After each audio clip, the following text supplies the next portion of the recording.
قادر بلوچ کو بھی نہیں۔ اب صرف تمہاری حسرت ہے، پر مجھے لگتا ہے کہ تمہارے کچھ لمحے چرانے کے لیے مجھے قادر بلوچ کی سفارش ڈلوانی پڑے گی۔ نتاشا نے اپنے بالوں کو ایک ادا سے پیچھے کیا تھا اور جنیجو کے لبوں پر ایک طنزیہ مسکراہٹ اپنی جھپ دکھلا کر غائب ہو گئی۔ جنیجو اپنی زندگی اپنے طرز کے مطابق جینے کا عادی ہے اور اپنی ذاتی زندگی میں کسی کی دخل اندازی مجھے پسند نہیں، چاہے وہ قادر بلوچ کا باپ ہی کیوں نہ ہو۔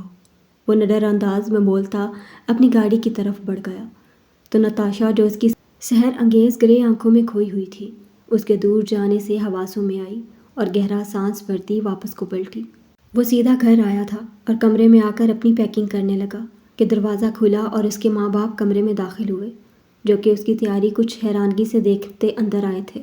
جنیجو، ابھی تو تم آئے تھے بیٹا، پھر سے تیاری؟ عامرہ خاتون کے بولنے پر وہ ان کی طرف بنا پلٹے بولا۔ ہاں، کچھ دنوں کے لیے شہر سے باہر جا رہا ہوں۔ کس کے کام سے؟ اب کے کبیر امجد نے پوچھا تھا۔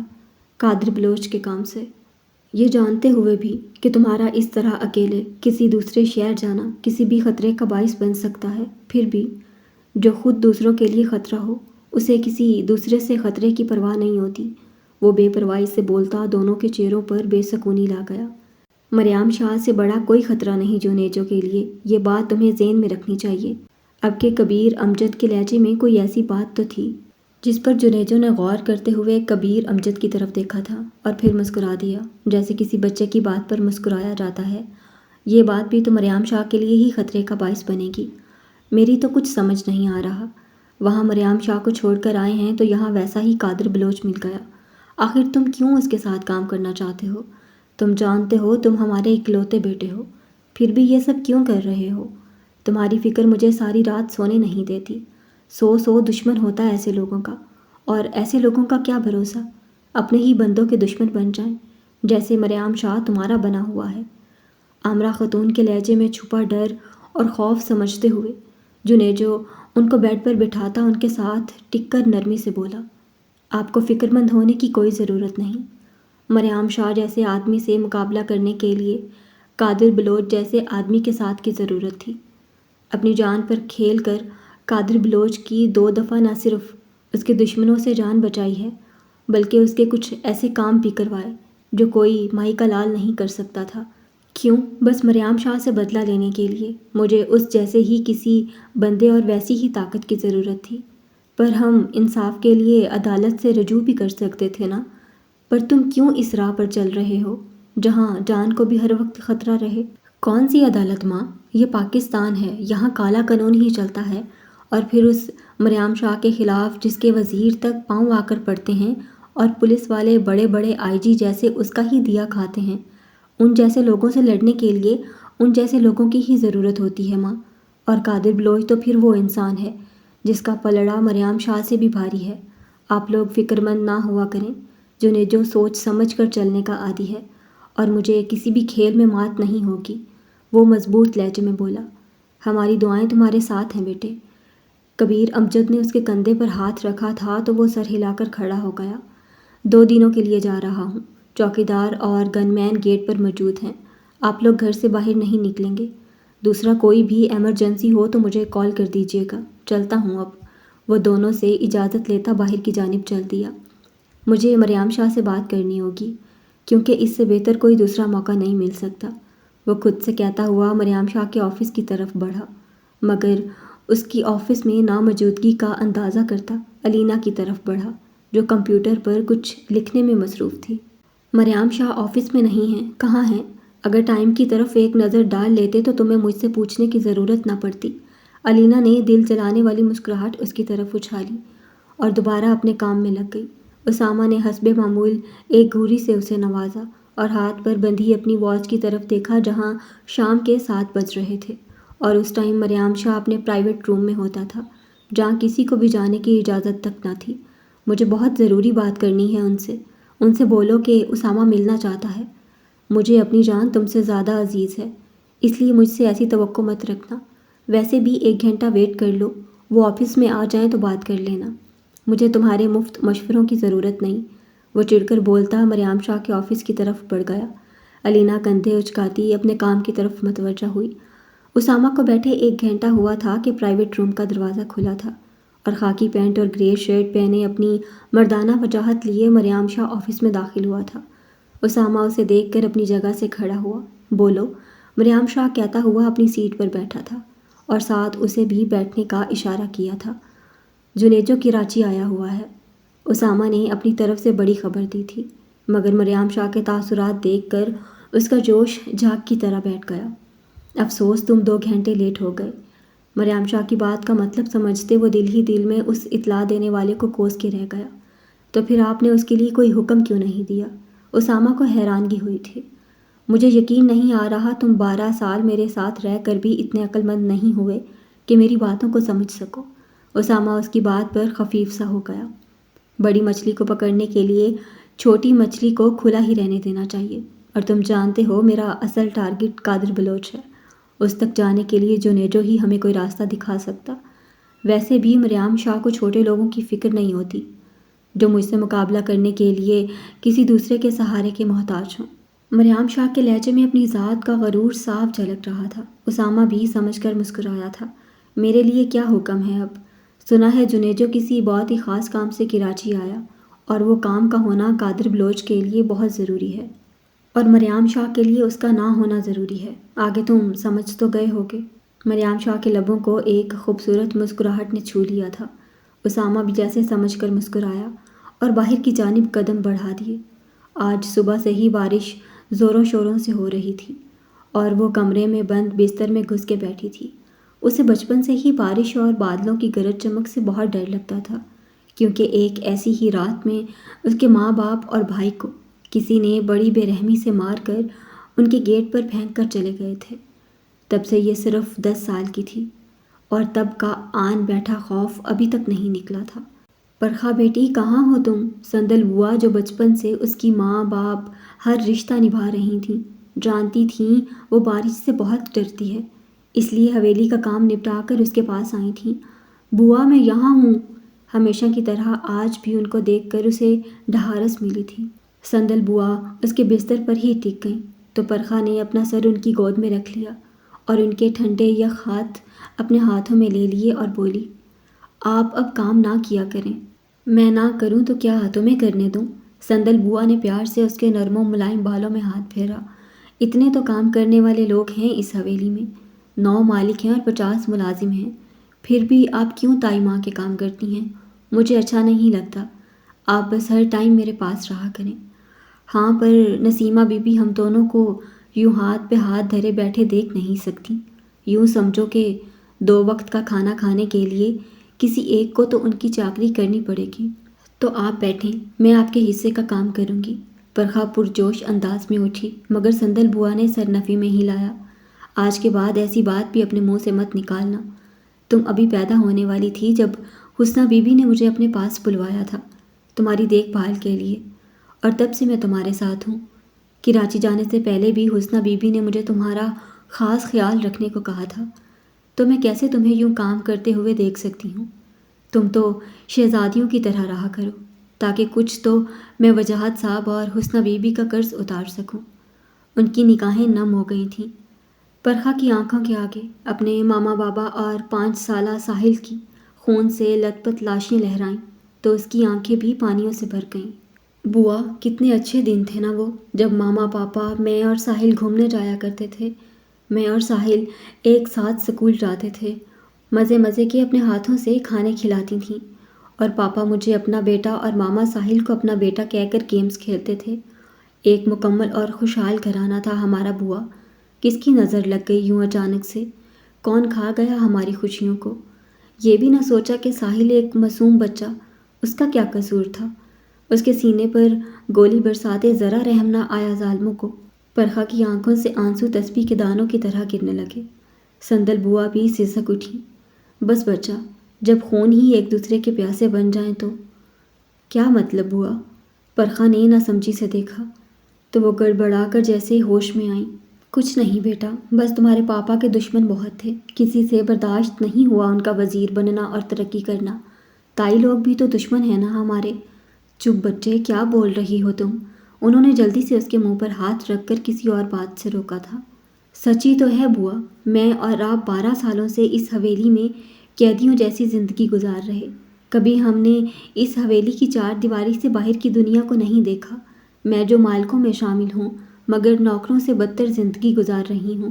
ہمیشہ مجھے تائی کی دونوں بیٹیوں کا اترن پہننے کو ملا ہے، اور آج تک ہم اپنی مرضی سے نہ کہیں بیٹھ سکے ہیں نہ کسی چیز کو ہاتھ لگا سکے ہیں۔ کیوں؟ میں بھی تو وجاہت بلوچ کی بیٹی اور اس جائیداد کی برابر کی شراکت دار ہوں، نہ تو میرے ساتھ ایسا سلوک کیوں؟ 12 سالوں سے پوچھے جانے والا سوال پھر سے ہوا تھا، اور ہمیشہ کی طرح بوا کے پاس ان سوالوں کے جواب ہوتے ہوئے بھی چپ کے علاوہ کوئی جواب نہ تھا۔ دعا کرو وہ آ جائے تاکہ تمہاری ہر تکلیف ختم ہو جائے۔ نہیں آئے گا بوا وہ، اگر آنا ہوتا تو اب تک آ چکا ہوتا۔ اسے سب پتہ ہے کہ کیا ہو رہا ہے میرے ساتھ، پھر بھی وہ دیر کر رہا ہے۔ اب کہ وہ چڑ گئی تھی، اس کے نام سے جو واحد امید کی ڈور تھی، اس کی اندھیری زندگی میں روشنی لانے کی، پر اس کا کوئی اتا پتہ ہی نہیں تھا۔ اسے آنا تو پڑے گا، وہ بھی جانتا ہے تیرا اس زندان میں زیادہ رکنا کسی خطرے سے خالی نہیں۔ کیا پتہ میں اسے یاد بھی نہ ہوں، آخر وہ تب صرف 15 سال کا تھا۔ ایک 15 سال کے لڑکے کا ایک 10 سال کی لڑکی سے کیا وعدہ کیا یاد رہے گا؟ یاد رہے گا، بلکہ اسے یاد ہوگا، کیونکہ تم دونوں کا اس وعدے سے ہٹ کر بھی تو ایک رشتہ ہے جو اسے ضرور تم تک لائے گا۔ سندل بوا کے لہجے میں یقین بول رہا تھا، جو اسے بھی امید کی نئی کرنیں تھما گیا۔ سائیں، راٹھور ملنے آیا آپ سے۔ قادر بلوچ اپنے کمرے کی طرف بڑھ رہا تھا کہ گھمن کی آواز پر رکا، اور پھر اپنے آفس میں آیا جہاں راٹھور بیٹھا سگریٹ کے لمبے لمبے کش لے رہا تھا۔ قادر بلوچ نے گھمن کو وہیں دروازے پر ہی رکنے کا اشارہ کیا اور خود اندر چلا گیا، مگر جانے سے پہلے دروازہ اچھی طرح بند کرنا نہیں بھولا تھا۔ یہی تو تمہاری ادا پسند ہے بلوچ، تم حفاظت بہت کرتے ہو خاص انسانوں کی، راٹھور نے مسکراتے ہوئے کہا اور منہ پر لگا ماسک اتار کر ٹیبل پر رکھ دیا، جبکہ قادر بلوچ نے پھرتی سے لائٹ آف کر دی تھی کہ ٹیبل پر پڑے لیمپ کی روشنی میں صرف اس کی ٹانگیں اور ہلتا پاؤں ہی نظر آ رہا تھا۔ احتیاط لازم ہے راٹھور، کیونکہ تمہارا منظر عام پر آنے کا مطلب کہ ہم تینوں کا دی اینڈ، وہ کھیل جو 12 سالوں سے رچایا ہوا، اس کا بھی بھیانک انجام۔ اس کی تم فکر مت کرو، بس ایک دشمن کا کام تمام ہو جائے تو باقی چھوٹے موٹے تو میرے بائیں ہاتھ کا کھیل ہیں۔ راٹھور نے سگریٹ کا لمبا سا کش لیا۔ وہ ایک ہی 100 پر بھاری ہے راٹھور، غلطی تو ہم سے ہو گئی۔ 12 سال پہلے اگر ہم عقل کا استعمال کر لیتے تو اب یہ دشمن ہمارا جینا حرام نہ کر پاتا، پر سمجھ مجھے یہ نہیں آ رہی کہ یہ اتنے سال تھا کہاں۔ اب یہ سوچنا کہ وہ اتنے سال تھا کہاں فضول ہے، بلکہ اب تو یہ سوچنا چاہیے کہ اسے کس طرح وہاں بھیجنا ہے جہاں آج سے 12 سال پہلے اس کے ماں باپ کو بھیجا تھا۔ راٹھور کی بات پر باہر کھڑا گھمن چونکا تھا۔ اس نے دروازے کے سوراخ سے راٹھور کو دیکھنے کی کوشش بار بار کی تھی، مگر وہ ہر بار ہی ناکام ہوا تھا، کیونکہ وہ اندھیرے میں بیٹھا تھا اور اس کا صرف پاؤں ہی نظر آ رہا تھا جو مسلسل ہل رہا تھا۔ اور یہ سب کیسے ہوگا؟ تم جانتے نہیں مریم شاہ کو، ہر بازی وہ ہم پر الٹ دیتا ہے، اسے مات دینے جاتے ہیں تو خود مار کھا کے آ جاتے ہیں۔ بلوچ کے چہرے پر غصہ دیکھ کر راٹھور مسکرایا، پھر اٹھ کر ٹیبل سے گلاس پکڑ کر اس کی طرف بڑھایا۔ تمہیں اس ٹائم اس کی زیادہ ضرورت ہے بلوچ، کیونکہ ہمیشہ سے تم مریم شاہ کے جیتنے پر بکھلا جاتے ہو، بلکہ تمہارا دماغ بھی کام کرنا چھوڑ دیتا ہے۔ کہنا کیا چاہتے ہو تم؟ وہی جو تم نظر انداز کر رہے ہو، بلکہ بھول رہے ہو کہ مریم شاہ کی کمزوری تو ہمارے ہاتھ میں ہے، اور وہ پتہ ہمیں تب استعمال کرنا ہے جب مریم شاہ کو قابو میں کرنا ناگزیر ہو جائے گا۔ تم سمجھ رہے ہو نا؟ راٹھور کی بات کا مطلب سمجھتے ہوئے بلوچ سر اسبات میں ہلاتا ہنسا تھا اور پھر ہنستا ہی چلا گیا، جس کا ساتھ راٹھور نے بھی دیا تھا، اور باہر کھڑا گھمن اپنا موبائل ہاتھ میں لیے ایک طرف ہو گیا۔ یہ جنیجو کیسا آدمی ہے؟ کہیں تم غلط تو نہیں کر رہے اس پر اتنا اعتماد کر کے اسے وہ کام سونپ دیا جو ہمارے لیے خطرے کا باعث بھی بن سکتا ہے؟ راٹھور کی بات میں چھپے ڈر کو سمجھتے ہوئے بلوچ نے سر نفی میں ہلا دیا۔ میں نے ہر طرف سے پرکھا ہے اسے، وہ ہمارے کام کا آدمی ہے۔ سب سے خاص بات اس کی یہ کہ وہ مریم شاہ کا ڈسا ہوا ہے، اور جو مریم شاہ کا دشمن وہ ہمارا دوست۔ پھر بھی اس پر نظر رکھو، اور ایک بات چاہے جتنا بھی اعتماد کرو، پر اسے میرے یا حاکم کے بارے میں کچھ نہیں بتاؤ گے۔ جنیجو کو بس مریم شاہ کے خلاف استعمال کرو، سمجھ رہے ہو نا میری بات؟ وہ اٹھ کر چہرے پر ماسک چڑھانے لگا۔ ہاں سمجھ گیا ہوں، تم اس کی فکر نہ کرو، میں احتیاط کروں گا۔ حاکم کب پاکستان آئے گا؟ بلوچ بھی اٹھ کھڑا ہوا۔ کیوں؟ حاکم سے کیا کام تمہیں؟ وہ اب ہاتھوں پر دستانے پہن رہا تھا۔ حاکم کی منظور نظر ہے میرے پاس، اور اب وہ 22 سال کی ہونے والی ہے، تو اس سے پہلے کہ اس پر کسی اور کی نظر پڑے اور حاکم کو ناگوار گزرے تو اچھا نہیں وہ اپنی امانت لے جائے۔ اگلے ماہ آ رہا ہے وہ، پھر دعوت پہ بلا کے پیش کر دینا، خوش ہو جائے گا۔ وہ کہتا ہوا پیچھے کے دروازے سے باہر نکلا اور وہیں کھڑی اپنی گاڑی میں بیٹھ گیا۔ حاکم اگلے ماہ آ رہا ہے۔ تبھی دوسری طرف مریم شاہ کو یہ میسج رسیو ہوا تھا، جسے دیکھ کر مریم شاہ کے چہرے پر سوچ کی لکیریں صاف نظر آ رہی تھیں۔ جنیجو نے سارا سامان اپنی نگرانی میں لوڈ کروایا اور سلطان کو سارا سمجھا کر وہاں سے جانے لگا کہ موبائل کی بپ پر دیکھا جہاں بلوچ کی کال تھی۔ اس نے یس کا بٹن پش کر کے کان سے لگایا۔ کام ہو گیا جنیجو، بلوچ کی تشویش زدہ آواز اس کے کانوں میں پڑی۔ یہی سمجھیں کہ ہو گیا، جس طرح لکڑی کے اندر اس سفید پاؤڈر کو پرویا ہے، نہ کوئی مائی کا لال بھی اس تک نہیں جا سکے گا، چاہے جتنی بھی چیکنگ ہو۔ بہت زبردست جنیجو، بس اب یہ آدمی کی چوکی سے گزر جائے تو سمجھو سارا خطرہ ختم۔ اس کی بھی فکر نہ کریں، اس کا حل بھی ہے میرے پاس۔ اب میں فون رکھتا ہوں۔ کہتے ہوئے اس نے کال بند کر کے موبائل جیب میں رکھا اور سگریٹ کا کش لیتے ہوئے سلطان کو پیچھے آنے کا اشارہ کیا اور خود اپنی گاڑی میں بیٹھ کر گاڑی اس فارم سے نکال کر روڈ پر ڈال دی۔ تبھی اس نے ایک زوردار دھماکے کی آواز سنی۔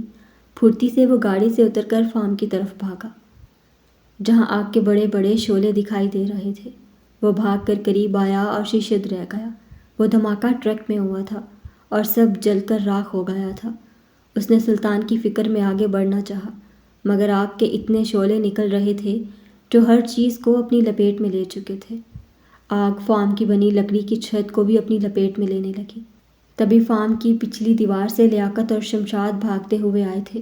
جنیجو نے دیکھا جو گھبرائے ہوئے تھے۔ جنیجو، یہ کیسے ہو گیا؟ سب برباد ہو گیا، اور سلطان وہ بھی جل کے راکھ ہو گیا۔ بلوچ سائیں تو مار دے گا۔ لیاقت کا لہجہ بھی ڈرا سہما تھا۔ ہاں، سائیں کا تو بڑا نقصان ہو گیا، 5 کروڑ کا نقصان، وہ معاف نہیں کریں گے۔ پر یہ سب ہوا کیسے اور کیا کس نے؟ میں نے کیا ہے یہ سب۔ ایک مسکراتی آواز پر تینوں پلٹے اور نظریں بلیک پنجاروں سے ٹیک لگائے ایک شخص پر ٹک گئیں۔ مریم شاہ۔ جنیجو کے لبوں سے سرگوشی کی طرح یہ نام ادا ہوا، جو لیاقت اور شمشاد کو بھی حیرت زدہ کر گیا۔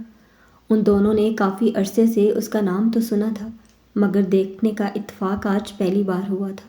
جو بلیک جینز اور وائٹ شرٹ میں ملبوس کافی مسکراتے ہوئے ان کے ایکسپریشنز نوٹ کر رہا تھا۔ کیسے ہو جنیجو، میرے خاص آدمی؟ وہ طنزیہ لہجے میں جنیجو کی طرف دیکھتے ہوئے بولا، جس کا چہرہ اسپاٹ ہو چکا تھا۔ مجھے پتا تھا، اتنا گھٹیا طریقہ تمہارا ہی ہو سکتا ہے مریم شاہ۔ ارے میں تو بھول ہی گیا تھا، تم تو میری رگ رگ سے واقف ہو۔ آخر 5 سال تم نے میرے ساتھ کام کیا، میرے طریقے تو تم جانتے ہو۔ وہاں چوٹ دیتا ہوں جہاں دوسرے کا علاج کروانا مشکل ہو جائے۔ اب کہ وہ جیبوں میں ہاتھ پھنسائے ان کے قریب آیا تھا۔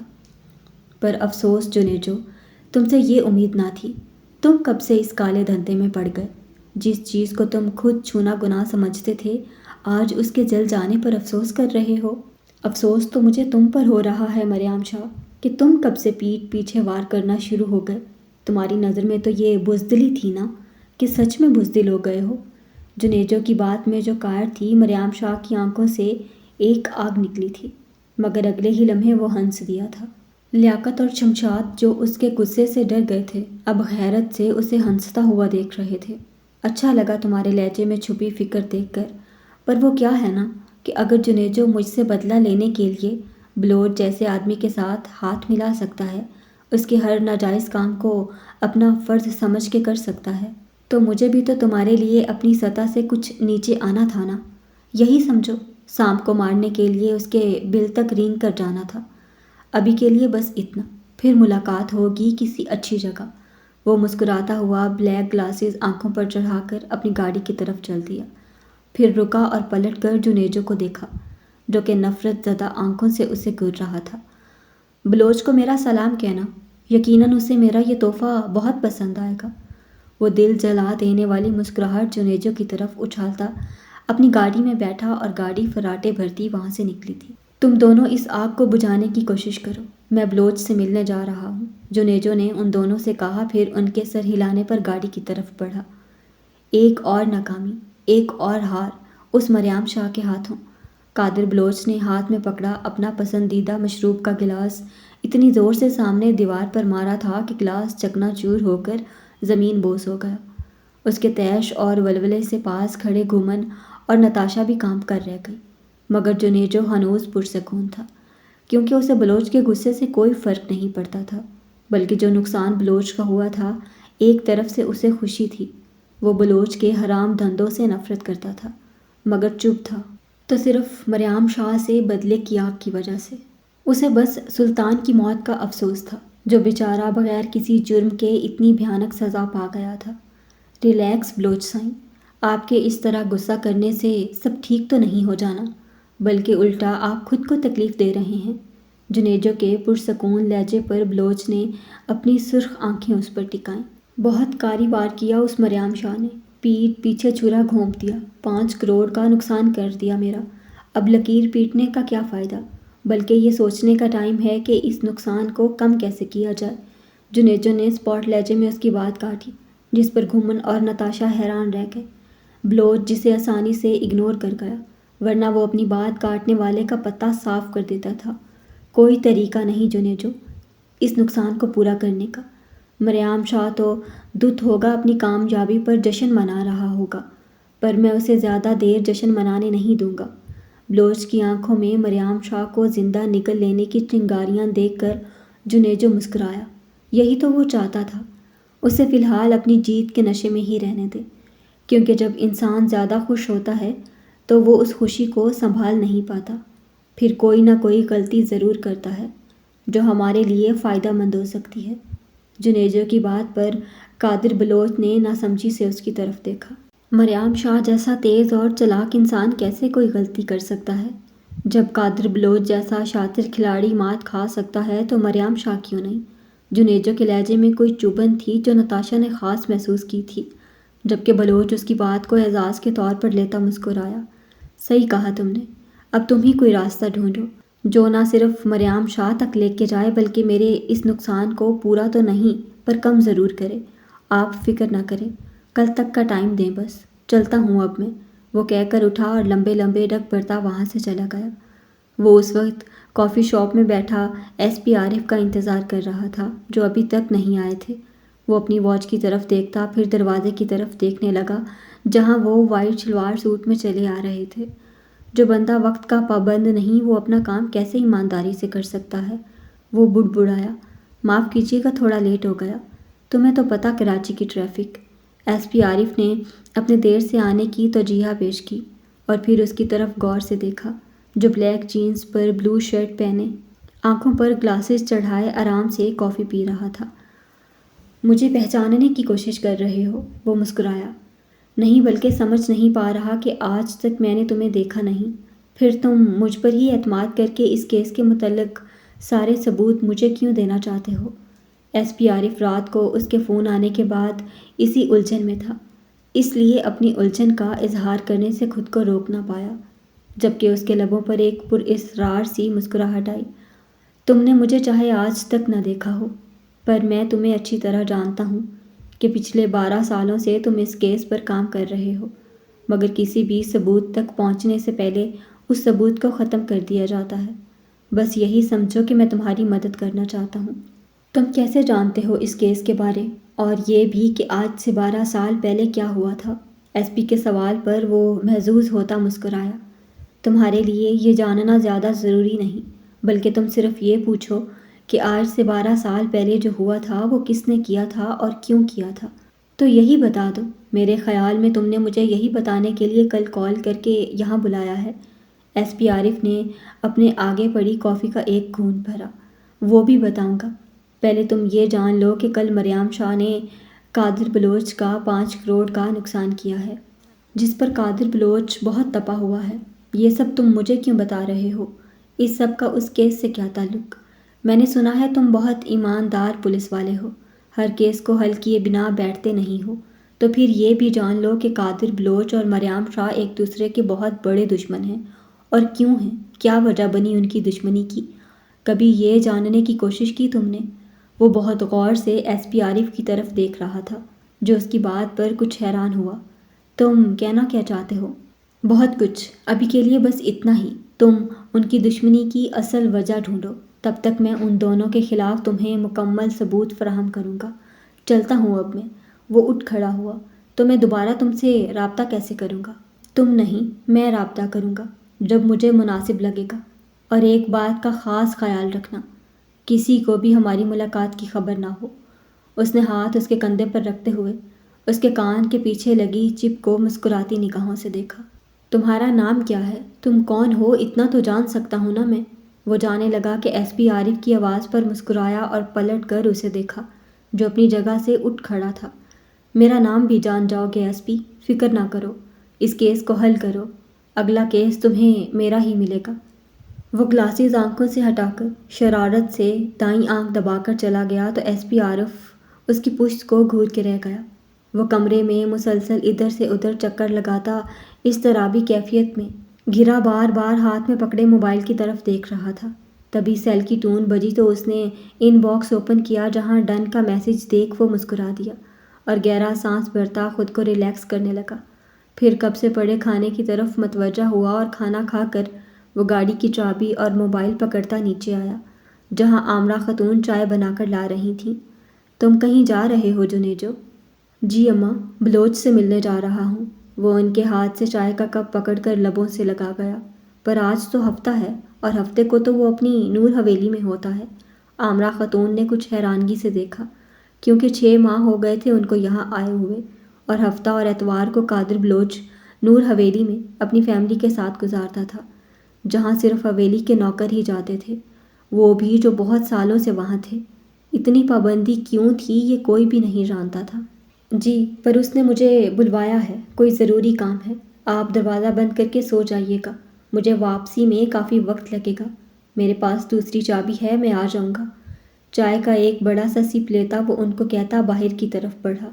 آج پہلی دفعہ وہ نور حویلی کا گیٹ پار کر کے اندر آیا تھا، جہاں ہر طرف کھڑے گارڈز اسے اس چیز کا بخوبی احساس دلا گئے تھے کہ قادر بلوچ جیسے بندے کو اتنی ہی سیکیورٹی چاہیے، کیونکہ جتنے اس کے دشمن تھے وہ تو جتنا بھی چھپے کم تھا۔ وہ ایک گارڈ کی رہنمائی میں سیدھا اندر آیا تھا۔ شاید قادر بلوچ کے حکم سے سب آگاہ تھے، اس لیے اسے کسی نے بھی روکا نہیں تھا اور کچھ پوچھ گچھ نہیں کی تھی۔ آؤ آؤ جنیجو، گارڈ اسے ایک دروازے پر چھوڑ کر چلا گیا۔ اس نے اندر قدم رکھے، اس کے کانوں میں قادر بلوچ کی آواز پڑی، جو کہ نائٹ گاؤن میں ملبوس صوفے پہ بیٹھے مشروب سے لطف اندوز ہو رہے تھے۔ آؤ بیٹھو یہاں، کیسا لگا تمہیں میرا غریب خانہ؟ اسے بیٹھنے کا اشارہ کیا۔ اسے غریب خانہ کہہ کر آپ ہم غریبوں کے ساتھ مذاق کر رہے ہیں؟ وہ اس کے سامنے صوفے پر بیٹھ کر گویا ہوا تو بلوچ مسکرایا۔ فکر نہ کرو، میرے ساتھ ہاتھ ملایا ہے تم نے، تمہیں راتوں رات آسمان پر پہنچا دوں گا۔ قادر بلوچ کی بات پر وہ تلخی سے مسکرایا۔ آسمان پر پہنچنے کی ذرا خواہش نہیں بلوچ سائیں، بس کسی کو زمین کے اندر تک زندہ گاڑنا ہے، جس میں آپ کے ساتھ کی ضرورت ہے۔ اس کی تم فکر نہ کرو۔ مریم شاہ کی طرف تو میرے خود کے بہت حساب نکلتے ہیں، میں بھی یہاں اس کے حوالے سے ہی بات کرنے آیا ہوں۔ وہ اپنے آنے کا مقصد بتانے لگا۔ ہاں بولو۔ آپ نے شاید ایک بات نہیں سوچی کہ اس دن جو ٹرک میں بم لگایا گیا وہ سب کروایا تو مریم شاہ نے تھا، پر مریم شاہ کو اس بات کی خبر کیسے ہوئی کہ ٹرک میں لکڑی کے اندر سفید پاؤڈر کو ملایا گیا ہے؟ مطلب یہ بلوچ سائیں کہ آپ کے بلوچ ہاؤس میں کوئی مریم شاہ کا بندہ چھپا ہوا ہے، کسی بھی روپ میں، جو ساری اطلاع مریم شاہ کو دے رہا ہے۔ جنیجو کی بات پر قادر بلوچ کے کان کھڑے ہوئے اور بات اس کی عقل میں آ سمائی۔ تم بالکل ٹھیک کہہ رہے ہو، یہ اس رات اچانک پروگرام بنا تھا کہ کل ہر حال میں مال سپلائی کرنا ہے، اور وہ فارم شہر سے دور ہے، جہاں تک مریم شاہ اتنی جلدی نہیں پہنچ سکتا تھا۔ اور دوسری بات، اس لکڑی میں پاؤڈر کو ملانا ہے، یہ بات تو صرف تمہارے اور میرے درمیان طے ہوئی تھی۔ تو کون ہے وہ جس نے یہ بات راتوں رات وہاں تک پہنچائی اور اگلی صبح کسی نے اس ٹرک میں بم فٹ کروا دیا؟ قادر بلوچ کی پرسوچ نگاہیں اس کی طرف اٹھیں جو ہولے سے مسکرا دیا۔ وہ بندہ آپ کے آس پاس ہی ہے۔ کون ہے بتاؤ مجھے، میں اس نمک حرام کی جان لے لوں گا۔ جو بلوچ کی آنکھوں میں دھول جھونک رہا ہے وہ غصے میں آ گیا۔ ٹیک اٹ ایزی بلوچ سائیں۔ جنیجو نے پرسکون ہو کر سگریٹ جلائی، پھر ایک لمبا سا کش لے کر دھواں ہوا میں خارج کیا۔ مجھ سے صبر نہیں ہو رہا۔ کون ہے وہ بدبخت جس نے اپنی موت کو آواز دی ہے؟ نتاشا خان، آپ کی منظور نظر مریم شاہ کی ڈیل سے یہاں تک آئی۔ نتاشا؟ بلوچ نے بے یقینی سے اس کی طرف دیکھا، جس نے اپنا موبائل اس کی طرف بڑھایا۔ بلوچ نے اسکرین کی ایک طرف دیکھا جہاں نتاشا اور مریم شاہ کی تصویر تھی۔ مریم شاہ گاڑی سے ٹیک لگائے کھڑا تھا اور نتاشا اس کے سامنے کھڑی مسکرا رہی تھی۔ بلوچ کی آنکھیں طیش اور غصے کی زیادتی سے پھٹنے کے قریب تھیں۔ اس حرام زادی کی اتنی جرأت کہ بلوچ کو دھوکہ دے، اسے تو موت سے بھی بدتر سزا ملے گی۔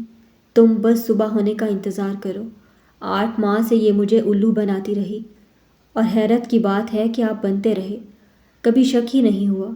آپ سے گستاخی معاف بلوچ سائیں، پر آپ جتنے بھی تیز اور چلاک بنے، پر آپ کے اندر کسی کو پہچاننے کی صلاحیت نہیں۔ میرے نزدیک وہ دشمن ہی کیا جو اپنے دشمن کی اصل پہچان نہ رکھتا ہو، چاہے وہ کسی بھی روپ میں ہو۔ اس کا انداز جلا دینے والا تھا۔ تم ٹھیک کہہ رہے ہو، میں نے اس نور حویلی کو تو دشمن کی آنکھ سے محفوظ رکھنے کے لیے ہر طریقہ اپنایا، مگر بلوچ ہاؤس اور خود کو دشمن کے واروں سے نہیں بچا سکا۔ پر اب اور نہیں، جتنی خوشی منانی تھی منا لی مریم شاہ نے۔ اب میری باری، اور اس کے لیے مجھے تم جیسے عقل مند اور دیانت دار بندے کی ضرورت۔ آج سے تم پر میرے آفس اور کالے دھندے کی ذمہ داری کے ساتھ بلوچ ہاؤس اور اس نور حویلی کی ذمہ داری بھی قبول کرو، اور صبح سے تم نور حویلی کی ساری سیکیورٹی چیک کرو، خاص طور پر گارڈز کو۔ نہ جانے کیوں اب مجھے اپنے بندوں پر بھی اعتماد کرنا مشکل لگ رہا۔ اب اتنی بھی بے اعتمادی کی ضرورت نہیں، بس اپنے آس پاس ان بندوں کو رکھیں جن پر آپ کو پورا اعتماد ہو، جو کافی عرصے سے آپ کے ساتھ ہیں، جیسے کہ گھومن۔ میں نے اس کے اندر آپ کے لیے وفاداری ہی دیکھی ہے۔ جنیجو اب اپنے مطلب کی بات کی طرف آیا۔ ہاں، گھومن 2 سال سے میرے ساتھ ہے۔ بلوچ ہاؤس کی ذمہ داری اسی کے سر پر ہے، وہ بھی قابل اعتبار بندہ ہے۔ بلوچ اس سے متفق ہوتا اسے پرسکون کر گیا۔ اوکے، اب میں چلتا ہوں، آپ آرام کریں اور بے فکر ہو جائیں، اب مریم شاہ کا ہر وار خالی جائے گا، وہ مضبوط لہجے میں بولا۔ بلوچ نے صراحی نگاہوں سے دیکھا۔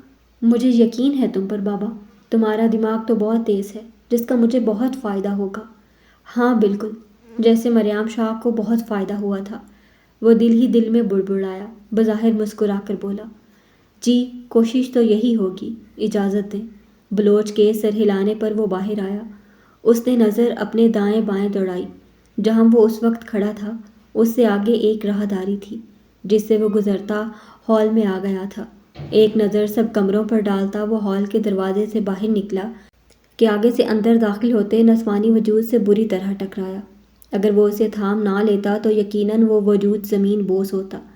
اس نے نظر اس وجود پر ٹکائی جو کوئی 22-23 سالہ ایک خوبصورت لڑکی تھی، جو آف وائٹ سوٹ میں ملبوس، سٹیپ کٹے بالوں کو شولڈر پر سیٹ کیے کافی اٹریکٹیو گرل تھی، جبکہ دوسری طرف امتل بلوچ جو اپنی بے ترتیب سانسوں کو ٹھیک کرتی سیدھی ہوئی تھی، اس پر نظر پڑتے ہی اپنا آپ بھول گئی تھی۔ بلیک شلوار قمیض میں ملبوس جنیجو اپنی سحر انگیز شخصیت کا تاثر چھوڑتا اس کا دل دھڑکا گیا۔ وہ یک ٹک اسے دیکھنے لگی، جو اپنی مردانہ وجاہت کا منہ بولتا ثبوت تھا۔ کیا آپ راستہ دیں گی؟ جنیجو اپنے مخصوص لہجے میں بولتا امتل بلوچ کو ہوش کی دنیا میں لایا۔ اوہ سوری، آپ کا کیا نام ہے؟ وہ جلدی سے بولی، مگر اس کے سامنے سے ہٹی نہ تھی۔ ایکسکیوز می، جنیجو کو ناگوار گزرا تھا۔ آئی ایم امتل بلوچ، قادر بلوچ کی بڑی بیٹی، اور آپ؟ اسے شاید زیادہ ہی اس کے بارے میں جاننے کی بےتابی تھی، جو اس کے ماتھے پر پڑی ناگوار سلوٹوں کے باوجود پوچھنے لگی تھی۔ جنیجو، اوہ تو آپ ہیں جنیجو، بہت سن رکھا آپ کے بارے میں، آج دیکھنے کا موقع بھی مل گیا۔ وہ پسندیدہ نظروں سے اسے سر سے پاؤں تک دیکھنے لگی۔ مجھے اب چلنا چاہیے۔ وہ وہاں سے ہٹنے لگا۔ اوکے، بہت اچھا لگا آپ سے مل کر مسٹر جنیجو، امید ہے بہت جلد پھر ملیں گے۔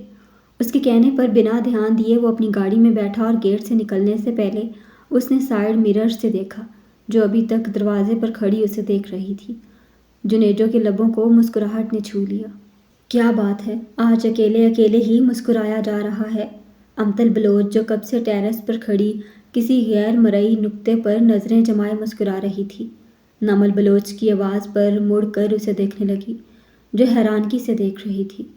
اب میں تمہیں ایسے ہی مسکراتی ملوں گی، ہر روز ہر گھڑی۔ کیوں، ایسا بھی کیا ہاتھ آ گیا تمہارے؟ مجھے تو لگ رہا ہے پوری کائنات میرے ہاتھ میں آ گئی ہے۔ کیا بتاؤں نمل، تجھے ساری رات میری آنکھ نہیں لگی، بس وہی رہا آنکھوں کے سامنے۔ کون؟ وہ حیرانگی سے پوچھنے لگی۔ جنیجو۔ جنیجو؟ نمل چونکی۔ ہاں جنیجو، جس کے بارے میں 6 ماہ سے سن رہے تھے، پر ماری قسمت کہ اسے دیکھا نہیں کبھی۔ رات کو دیکھا ہے تو یقین مانو اپنا آپ بھول گیا مجھے۔ میں اگر کہوں کہ میں نے اپنی زندگی میں اس جیسا شخص نہیں دیکھا تو غلط نہ ہوگا۔ وہی ہے میرے خوابوں کا شہزادہ، ہاں بس وہی ہے، جسے دیکھ کر مجھے دنیا مکمل لگی۔ امتل بلوچ پر اس کا تیر چل چکا تھا، اس لیے وہ خواب سی کیفیت میں بولتی نمل کو حیران کرتی چلی گئی۔ اگر یہ بات ہے تو اس کو اب دیکھنا ہی پڑے گا۔ نمل کو بھی دلچسپی ہوئی اس انجانے شخص کو دیکھنے کی، جس کی ایک ملاقات ہی امتل بلوچ کو گھائل کر گئی۔ جنیجو۔ تبھی امتل بلوچ کی چہکتی آواز نمل کے کانوں میں پڑی تو اس نے اس کی نظروں کے تعاقب میں دیکھا، جہاں وہ بلیک شلوار قمیض میں ملبوس گاڑی سے باہر نکلتا ان دونوں کی توجہ کا مرکز بن گیا۔ ارے یار، یہ تو بہت ڈیشنگ ہے، بالکل ناولز کے ہیروز کی طرح۔ نمل بھی حقیقتاً امپریس ہوئی تھی اس کی وجاہت سے، جبکہ امتل نے زور سے اس کے بازو پر چٹکی لی۔ خبردار اگر تم نے ایسی ویسی نظروں سے دیکھا، یہ صرف میرا ہے اور اس پر میرا ہی حق ہے۔ کیا پتہ اس کی زندگی میں کوئی اور ہو۔ نہیں، امتل نے سنجیدگی سے اس کی بات کاٹی، کبھی بھی نہیں۔ امتل بلوچ کا دل اس پر آیا ہے، اگر کسی اور نے اس کی طرف دیکھنے کی کوشش بھی کی تو میں اس کی آنکھیں پھوڑ دوں گی۔ اس کے لہجے میں بلا کی سکتی تھی۔ اوکے اوکے ریلیکس، وہ تمہارا ہی ہے، اب جاؤ اس کے پاس۔ نمل اس کی جنونیت سے واقف تھی، اس لیے جلدی سے اس کا دھیان جنیجو کی سمت کیا جو اب اندر بڑھ رہا تھا۔ شہباز اور ایاز بھا تو حویلی میں نہیں نا؟ ان کو جنیجو سے کوئی خاص الرجی ہے، وہ جاتے جاتے پلٹی تھی۔ نہیں، وہ دونوں کراچی گئے ہیں، بابا سائیں بلوچ ہاؤس میں ہیں اور اماں سائیں اپنے کمرے میں، فل آزادی ہے، جاؤ۔ نمل کے اطلاع دینے پر وہ مسکراتی نیچے آئی، جہاں جنیجو گھمن کے پاس کھڑا کچھ سمجھا رہا تھا۔ اسے دیکھ کر وہ گھمن کو اشارہ کرتا اس کی طرف آیا۔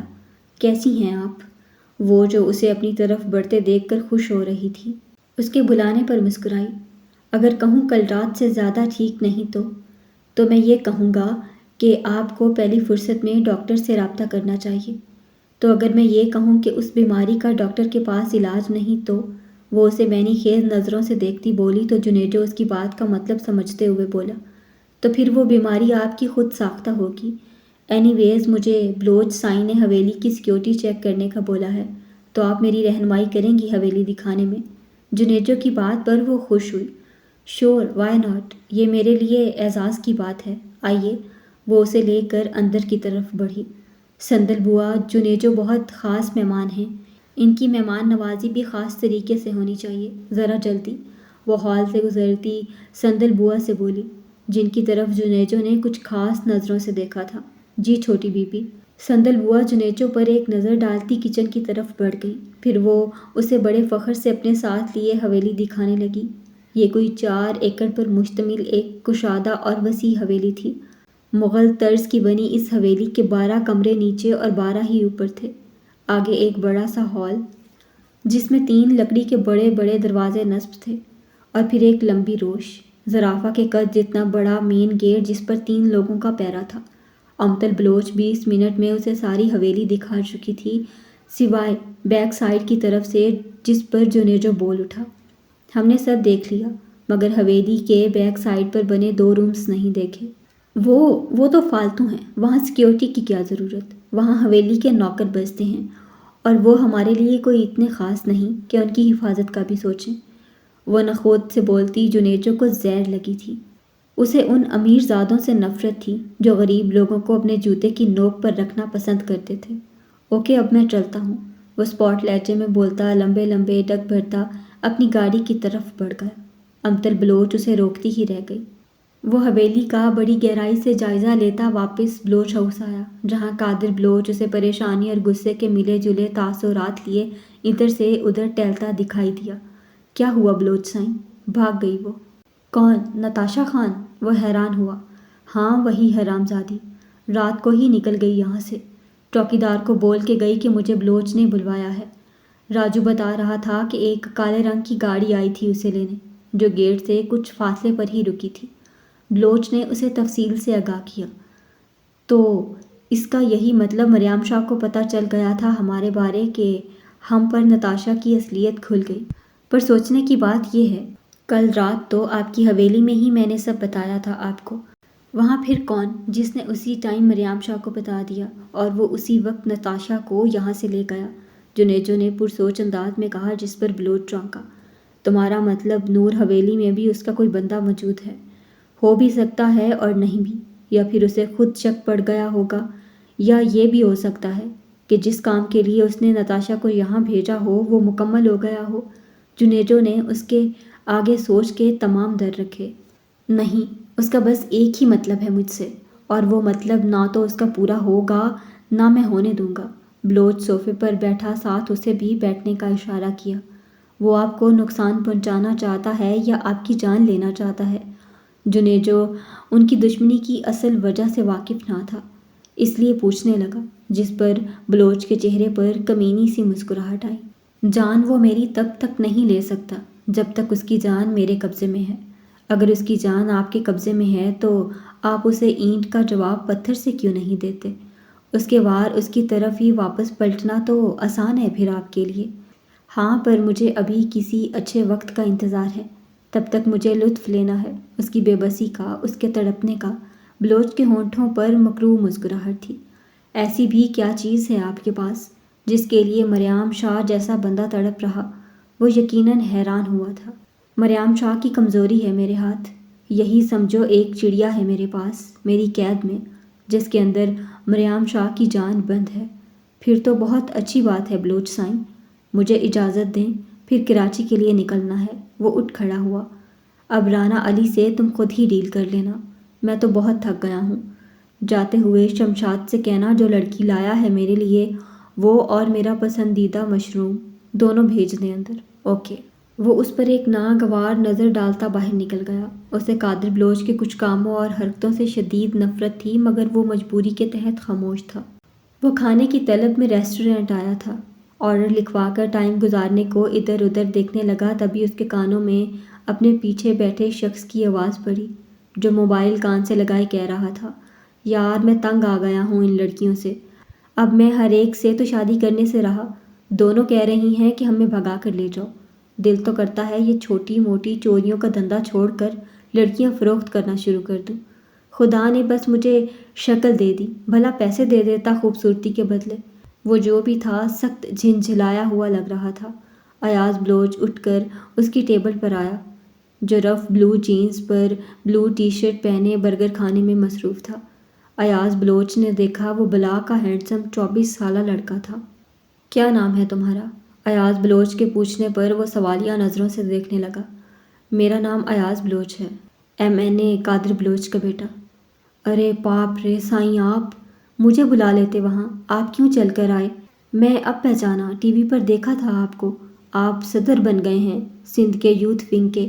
وہ خوشی اور حیرت کے ملے جلے تاثرات سے فر فر بولنے لگا۔ ہاں وہی۔ ایاز بلوچ مسکرایا۔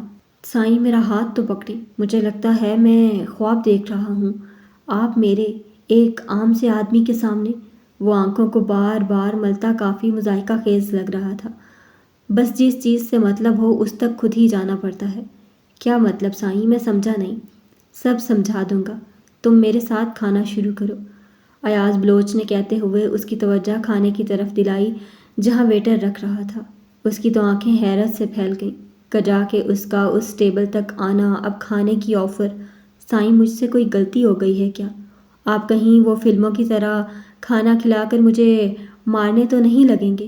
یہ دیکھیں سائیں، ہاتھ جوڑتا ہوں، میں نے تو آج تک کسی مکھی کو بھی نہیں مارا، ہاں بس چھوٹی موٹی چوریاں کی ہیں، وہ رو دینے کو تھا۔ ارے مرد بنو، اس میں ڈرنے والی کیا بات، کچھ نہیں کیا تم نے۔ بس مجھے کسی کام والے آدمی کی ضرورت تھی اس لیے۔ آپ سچ کہہ رہے ہیں سائیں؟ وہ بے یقینی کے زیر اثر تھا۔ ہاں، نام کیا ہے تمہارا اور کیا کرتے ہو تم؟ ایاز بلوچ بریانی سے انصاف کرتا پوچھنے لگا۔ جی، جگن نام ہے میرا، پر سارے مجھے جگو کے نام سے جانتے ہیں۔ میرے محلے والے انٹر پاس ہوں اور نوکری کوئی ملتی ہی نہیں۔ اب بے فکر ہو جاؤ، نوکری بھی دوں گا اور ساتھ بہت سارا کیش بھی۔ کیا سچ میں؟ جگو کے منہ میں پانی بھر آیا۔ پر مجھے کرنا کیا ہوگا؟ وہی جو تم اب تک کرتے آئے ہو، وہ پانی کا گلاس لبوں سے لگاتے ہوئے بولا۔ اب تک؟ وہ اچنبھے سے بولا۔ ہاں، جو تم کر رہے ہو وہی کرنا ہے، جس طرح ابھی تک لڑکیوں کو اپنی شکل و صورت سے اپنے جھانسے میں کرتے ہو ویسے ہی کرنا ہے۔ میں سمجھا نہیں سائیں۔ چلو میرے ساتھ، راستے میں تمہیں سب بتا بھی دوں گا اور سمجھا بھی دوں گا۔ وہ نیپکن سے ہاتھ صاف کرتا اٹھ کھڑا ہوا اور والیٹ سے کچھ پیسے نکال کر ٹیبل پر رکھے، جن پر جگو بڑی آسانی سے ہاتھ صاف کر گیا۔ ایاز بلوچ کی آنکھوں سے اس کی یہ حرکت مخفی نہ رہ سکی، وہ ہنس دیا تھا۔ اچھا اب سنو، وہ اسے اپنے ساتھ گاڑی میں بٹھاتے ہوئے بولا۔ جو بھی کام میں تمہیں سونپ رہا ہوں اس میں تمہیں بے حساب پیسہ ملے گا، بس اس سے پہلے تمہیں مجھ سے وعدہ کرنا ہوگا کہ تم اس کام کو نہایت ایمانداری اور خفیہ طریقے سے کرو گے۔ کسی کو اگر بتانے کی یا ہم سے فراڈ کرنے کی کوشش کی تو پھر ہمارے ہاتھوں سے تمہارا بچنا ناممکن ہو جائے گا۔ اب کی بار اس کا لہجہ بے لچک تھا۔